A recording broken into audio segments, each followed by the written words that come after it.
News 18 Punjab Haryana Himachal ਦੇਖ ਰਹੇ ਦਰਸ਼ਕਾਂ ਦਾ ਸਵਾਗਤ। ਮੈਂ ਹਾਂ ਅਰਸ਼ਦੀਪ ਸੰਧੂ ਤੇ ਸ਼ੁਰੂਆਤ ਕਰਦੇ ਹਾਂ ਇੱਕ ਵੱਡੀ ਖਬਰ ਦੇ ਨਾਲ। ਅਰਾਵਲੀ ਜੰਗਲਾਤ ਭੂਮੀ ਤੇ ਨਜਾਇਜ਼ ਉਸਾਰੀ ਨਾਲ ਜੁੜੀ ਇਹ ਵੱਡੀ ਖਬਰ ਸਾਹਮਣੇ ਆ ਰਹੀ ਹੈ, ਜਿੱਥੇ हरियाणा सरकार ने सुप्रीम कोर्ट के निर्देश मनण तो हथ खड़े कर दिते ने। कह रहे ने कि साडे तो ये नहीं हो पाएगा क्योंकि 11 जिलों च स्कूल कॉलेज ते सरकारी दफ्तर तोड़ने पैणगे। अजिहा करन दे नाल कानून व्यवस्था की गंभीर स्थिति पैदा होएगी। हरियाणा सरकार ने कहा कि अजिही स्थिति साडे तो संभाली नहीं जाएगी। स्थिति संभालन तो असमर्थता जताई है हरियाणा सरकार ने। दस दिए कि सुप्रीम कोर्ट ने हरियाणा सरकार नूं जंगलात भूमि तो नजायज़ उसारियां हटाउण दे निर्देश दिते ने, पर सरकार दे निर्देश मनण तो हरियाणा सरकार ने हथ खड़े कर दिते ने। हरियाणा सरकार ने सुप्रीम कोर्ट च हल्फनामा दाखिल किया है ते कहा कि नजायज़ उसारियां हटाउण नाल जो स्थिति पैदा होएगी उस नाल असीं नजिठण तो असमर्थ हां। सुशील पांडे साडे सहयोगी दिल्ली तो जुड़े हुए ने। सुशील, क्या कुछ जानकारी है इस पूरे मामले में? जी देखिए, साफ तौर से सुप्रीम कोर्ट में जो हलफनामा दाखिल किया गया है हरियाणा सरकार की तरफ से, उस हलफनामे के मुताबिक हरियाणा सरकार ने कहा है कि अरावली में जो आदेश दिया गया था कि 2018 के जो फैसले हैं उसके मुताबिक कहीं ना कहीं इसको गिराया जाए। इस पर हरियाणा सरकार ने कहा है कि इस फैसले में कहीं ना कहीं उनके हाथ खड़े बांध दिए हैं, क्योंकि कई ऐसे जो फैसले हैं जिनकी वजह से कई फिलहाल जो अगर बात करें स्थल हैं पूरे गुड़गांव में या पूरे हरियाणा में, तो उन पर कहीं ना कहीं असर पड़ेगा अगर उन तमाम आदेश को पालन किया जाए। हालांकि हरियाणा सरकार की तरफ से ये कहा गया है कि हरियाणा मेवात के कई ऐसे इलाके हैं जहां पर लगभग 11 जिले हैं जहां पर स्कूल बने हुए हैं, सरकारी कार्यस्थल बने हुए हैं, बड़े बड़े कॉलेज बने हुए हैं। अगर हरियाणा सरकार के आदेश का पालन किया जाता है तो निश्चित रूप से कहीं ना कहीं इसका असर उन पर भी देखने को पड़ेगा। बहरहाल सुप्रीम कोर्ट में हरियाणा सरकार की तरफ से ये कहा है कि 2018 का जो फैसला था उसके हिसाब से राज्य में करीब 40% जमीन को वन भूमि माना जाने के लिए कहा गया था, जिसमें कई ऐसे इलाके हैं जो फिलहाल इस पूरे फैसले के अंतर्गत आते हैं। हालांकि खोरी गांव में लगभग 129 फार्म हाउस, बैंक्वेट हॉल और धार्मिक स्थल गिराने अभी फिलहाल बाकी हैं, और ऐसे में हरियाणा सरकार की तरफ से इस पूरे मामले को लेकर अभी कोई कदम नहीं उठाया गया है। हालांकि हरियाणा सरकार की तरफ से ये कहा गया है कि जो 129 स्थल हैं उनके मालिकों को फिलहाल नोटिस प्रशासन के द्वारा भेजा गया है। उनके मालिकों की तरफ से कुछ लोगों ने ये भी बताया है कि उनका जो मकान है या उनका जो फिलहाल कार्यालय है वो वन क्षेत्र में नहीं आता है।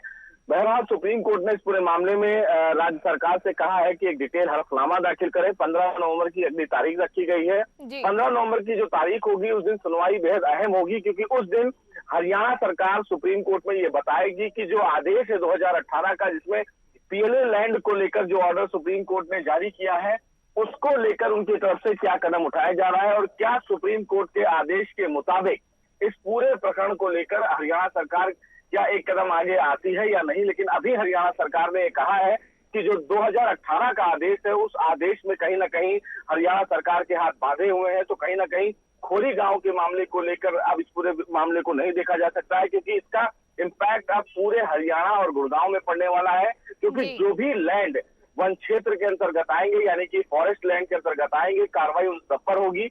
तो कहीं ना कहीं अब आने वाले समय में ये सुनवाई और भी क्रूशियल होने वाली है। जी शुक्रिया सुशील पूरी जानकारी के लिए। तो हरियाणा सरकार ने सुप्रीम कोर्ट के निर्देश मनण तो हथ खड़े कर दिते ने। उन्होंने कहा है कि 11 जिलों के स्कूल कॉलेज ते सरकारी दफ्तर तोड़ने पैणगे, जिस दे नाल जो स्थिति बनेगी वो साडे तो संभाली नहीं जाएगी। तो इसनूं लैके पूरा जिहड़े सुप्रीम कोर्ट के निर्देश ने जिहड़ी फॉरेस्ट लैंड है उसनूं खाली करवाउण दे उसते हरियाणा सरकार ने यह हल्फनामा दाखिल किया है। क्या है कि अजिही स्थिति पैदा हो जाएगी जिसनूं साडे तो संभालिया नहीं जाएगा। असीं असमर्थ हां, साडे हत्थ बन्ने हुए ने। 15 नवंबर नूं फिलहाल इस मामले दे उत्ते अगली सुनवाई होएगी। कैप्टन अमरिंदर सिंह दे वल्लों एक तस्वीर शेयर की गई सी सोनिया गांधी ते अरूसा आलम दी मुलाकात वाली। तो इस तस्वीर दे विच सुखजिंदर रंधावा नूं भी टैग किया गया सी ते लिखा गया सी बस एवें ही। बाय द वे रंधावा ने पलटवार किया है, कहा है कि यह अरूसा आलम दी सोनिया नाल पुरानी तस्वीर है। मैं कदे अरूसा आलम नाल डिनर नहीं किया। अकाली दल दे वल्लों इल्जाम लाए गए सी कि यही सारे मंत्री सी ਜਿਹੜੇ गुलाब जामुना लैके जाते सी, डिनर करते सी। तो उसते भी सुखजिंदर रंधावा ने कहा है कि मैं कदे अरूसा आलम नाल डिनर नहीं किया। गल कैप्टन अमरिंदर सिंह भी जानते हैं ਕਿਹਾ ਕਿ ਇਹ ਸੂਬੇ ਦਾ ਨਹੀਂ ਕੌਮਾਂਤਰੀ ਮੁੱਦਾ ਹੈ, ਇਸ ਦੀ ਜਾਂਚ ਹੋਏਗੀ। ਇੱਕ ਵਾਰ ਫਿਰ ਸੁਖਜਿੰਦਰ ਰੰਧਾਵਾ ਨੇ ਜਾਂਚ ਦਾ ਮੁੱਦਾ ਚੁੱਕਿਆ ਹੈ ਕਿ ਕੌਮਾਂਤਰੀ ਮੁੱਦਾ ਹੈ ਤੇ ਇਸ ਦੀ ਜਾਂਚ ਹੋਏਗੀ।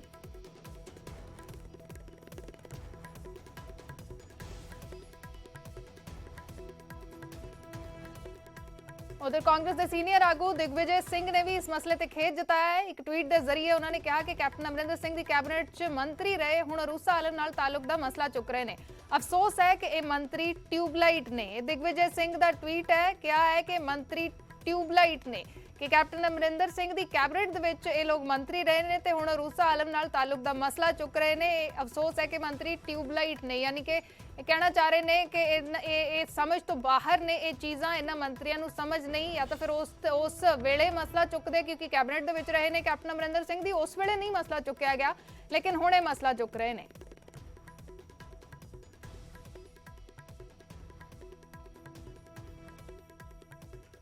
तो उधर पंजाब कांग्रेस के कलेश के विचाले कांग्रेस के सीएम फेस से नवे इंचार्ज हरीश चौधरी का गोलमोल जवाब सामने आया है। क्या है कि कांग्रेस की सबनों नाल लैके चलन की नीति है। सारे लोग ही कांग्रेस का चेहरा होंगे, पंजाब के लोग ही कांग्रेस का चेहरा होंगे। चन्नी नूं सीएम बनाउण ते सवाल पूछा गया सी कि की मुख्यमंत्री चरणजीत चन्नी कांग्रेस का चेहरा होंगे 2022 ਦੀਆਂ ਚੋਣਾਂ ਦੇ ਲਈ ਵੀ, ਤਾਂ इस सवाल ते सीधा जवाब देण तो हरीश चौधरी बचते नजर आए ने।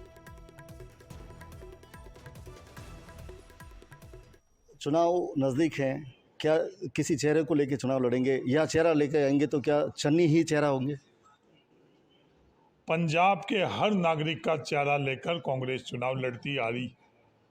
कोई भी एक व्यक्ति, हम लोगों की जो सोच है वो समग्र है, सबको साथ में लेकर चलने की। हाँ, हम लोगों की स्थानीय तौर के ऊपर नेतृत्व है, नेतृत्व भी सामूहिक। आज बूथ से लेकर और राज्य स्तर के ऊपर सामूहिक नेतृत्व के आधार के ऊपर हम लगातार हमारी विचारधारा के आधार पर राजनीति करते आ रहे, और चुनाव के अंदर भी हम लोग यही। उधर पंजाब दे विच आम आदमी पार्टी ने अजे तक सीएम फेस का ऐलान नहीं किया। इस दे विचाले भगवंत मान की नाराजगी दीयां खबरां चर्चा का विषय बणियां होईयां ने, पर जदों पंजाब आप दे आम आदमी पार्टी दे पंजाब दे को इंचार्ज राघव चड्डा नूं इस बारे सवाल पूछा गया तो उन्होंने गोलमोल जवाब दिता, पर उन्होंने ये जरूर दावा किया कि पार्टी अपने दम ते सरकार बनाएगी। भगवंत मान साहब हमारे नेता हैं, भगवंत मान साहब मेरे बड़े भाई हैं। पंजाब आप दे सह प्रभारी राघव चड्डा दा यह जवाब भगवंत मान दी नाराजगी नूं लैके सी, पर राघव चड्डा इस सवाल नूं टालदे रहे। पर जदों वार-वार राघव चड्डा नूं सवाल पूछा गया तो उन्होंने भगवंत मान की तारीफ करते हुए कहा कि साडे नेता ने अते अपनी सरकार बनाउण दा दावा करके रुखसत हो गए। और लंबे समय तो भगवंत मान जी बिल्कुल चुप ने, और मैनू लग रहा भी तुसीं बार-बार जदों उन्हां बारे पुछिया जांदा ते तुसीं मैनू लगदा भी मैं तो कह रहा मैं वाली गल ही कर रहे हो तुसीं। भगवंत मान साहब हमारे नेता हैं, भगवंत मान साहब मेरे बड़े भाई हैं। नहीं बनेगी सरकार, चिंता ना करो, सरकार बनाएंगे। दरअसल खबरां सन कि केजरीवाल दे वल्लों भगवंत मान नूं पार्टी दा सीएम चेहरा हुण तक ना ऐलानण ते वो नाराज ने। हालांकि पंजाब आप दे कई विधायक भगवंत मान नूं आप दा चेहरा बनाउण दी वकालत करदे रहे ने। ताज़ा बयान विधायक रुपिंदर रूबी दा सामने आया, जिन्हां ने पार्टी दे आगूआं नूं कहा सी कि भगवंत मान ने जिस तरह मेहनत की है उन्हां नूं सीएम दा चेहरा बनाउणा चाहीदा है।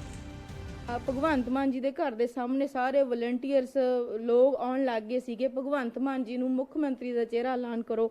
ਈਵਨ ਮੈਂ ਵੀ ਡਟ ਕੇ ਖੜੀ ਸੀ, ਉਹ ਮੀਡੀਆ ਦੇ ਵਿੱਚ ਵੀ ਆਇਆ, 2-3 ਐਮਐਲਏ ਹੋਰ ਵੀ ਡਟ ਕੇ ਖੜੇ ਹੈ, ਪਰ ਹਾਲੇ ਤੱਕ ਸਾਡੀ ਕੋਈ ਸੁਣਵਾਈ ਨਹੀਂ ਹੋਈ, ਨਾ ਹੀ ਉਸ ਵਲੰਟੀਅਰਸ ਦੀ ਸੁਣਵਾਈ ਹੋਈ ਹੈ। ਇਸ ਤੋਂ ਪਹਿਲਾਂ ਅਰਵਿੰਦ ਕੇਜਰੀਵਾਲ ਜਦੋਂ ਵੀ ਪੰਜਾਬ ਆਏ ਤਾਂ ਭਗਵੰਤ ਮਾਨ ਨੂੰ ਸੀਐਮ ਚਿਹਰਾ ਬਣਾਉਣ ਤੇ ਸਵਾਲ ਪੁੱਛੇ ਗਏ, ਪਰ ਉਹ ਵਾਰ-ਵਾਰ ਇਸ ਨੂੰ ਟਾਲਦੇ ਰਹੇ। 2017 ਦੇ ਵਿੱਚ ਪਾਰਟੀ ਬਿਨਾਂ ਸੀਐਮ ਚਿਹਰੇ ਮੈਦਾਨ ਵਿੱਚ ਉਤਰੀ ਸੀ, ਜਿਸ ਦਾ ਖਮਿਆਜ਼ਾ ਪਾਰਟੀ ਨੂੰ ਭੁਗਤਣਾ ਪਿਆ। ਇਸ ਵਾਰ ਕੀ ਪਾਰਟੀ ਬਿਨਾਂ ਸੀਐਮ ਚਿਹਰੇ ਦੇ ਮੈਦਾਨ ਦੇ ਵਿੱਚ ਉਤਰੇਗੀ ਜਾਂ ਫਿਰ ਕੋਈ ਪੈਰਾਸ਼ੂਟ ਉਮੀਦਵਾਰ ਪੰਜਾਬ ਦੇ ਵਿੱਚ ਪਾਰਟੀ ਦਾ ਚਿਹਰਾ ਬਣੇਗਾ, ਇਸ ਤੇ ਸਭ ਦੀਆਂ ਨਜ਼ਰਾਂ ਨੇ।